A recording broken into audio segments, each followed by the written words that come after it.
प्रभु यीशु मसीह के नाम से आप सभी को प्रेम सलाम, जय मसीह की। हम उत्पत्ति की किताब अध्याय 33 का अध्ययन करेंगे। आप लोग वचन को अच्छी तरह से सुने और मन करें। प्रभु यीशु मसीह आप सभी को आशीष दे और प्रश्न। उत्पत्ति की किताब अध्याय 33। याकूब का एसाव से मिलना। और याकूब ने आँख उठाकर यह देखा कि एसाव 400 पुरुष संग लिए हुए चला आता है। तब उसने उसको अलग अलग बांट कर लिया और राहेल और दोनों दासियों को सौंप दिया।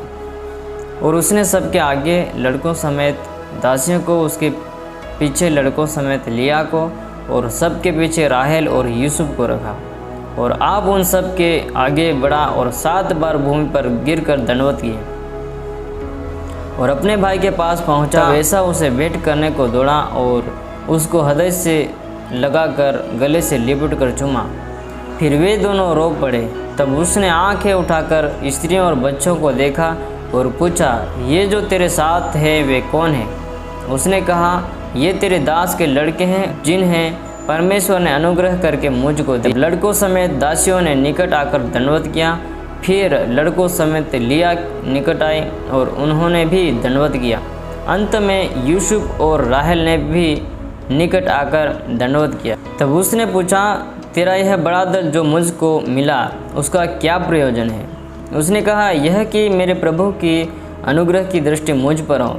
एसाव ने कहा, हे मेरे भाई, मेरे पास तो बहुत है, जो कुछ तेरा है वह तेरा ही रहे। याकूब ने कहा, नहीं नहीं, यदि तेरा अनुग्रह मुझ पर हो तो मेरी भेंट ग्रहण कर, क्योंकि मैंने तेरा दर्शन पाकर मानो परमेश्वर का दर्शन पाया है और तू मुझसे प्रसन्न हुआ।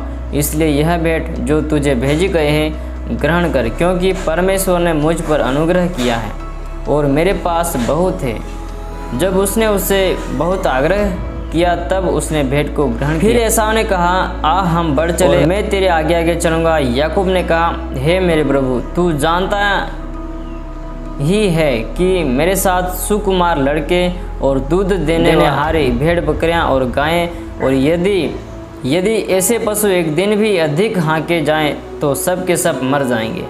इसलिए मेरा प्रभु अपने दास के आगे बढ़ जाए और मैं इन पशुओं की गति के अनुसार जो मेरे आगे हैं और बच्चों की गति के अनुसार धीरे धीरे चलकर शहर में अपने प्रभु के पास पहुंचूंगा। एसाव ने कहा, तो अपने साथियों में से मैं कहीं एक तेरे साथ छोड़ जाऊं। उसने कहा, यह क्यों? इतना ही बहुत है कि मेरे प्रभु के अनुग्रह की दृष्टि मुझ पर बनी रहे। तब एसाव ने उस दिन सेयर जाने को अपना मार्ग लिया, परंतु याकूब वहाँ से निकलकर सुकोत को गया और वहाँ अपने लिए एक घर और पशुओं के लिए झोपड़े बनाए। इसी कारण उस स्थान का नाम सुकोत, याकूब का कनान आना। और याकूब जो पद्दनराम से आया था, उसने कनान देश के शेकेम नगर के पास कुशल क्षेम से पहुंचकर नगर के सामने डेरे खड़े किए और भूमि के जिस खंड पर उसने अपना तंबू खड़ा किया उसको उसने शेकेम के पिता हमोर के पुत्रों के हाथ से 100 कसीतों में मोल लिया। और वहाँ उसने एक वेदी बनाकर उसका नाम एल एलोहे इज़राइल रखा।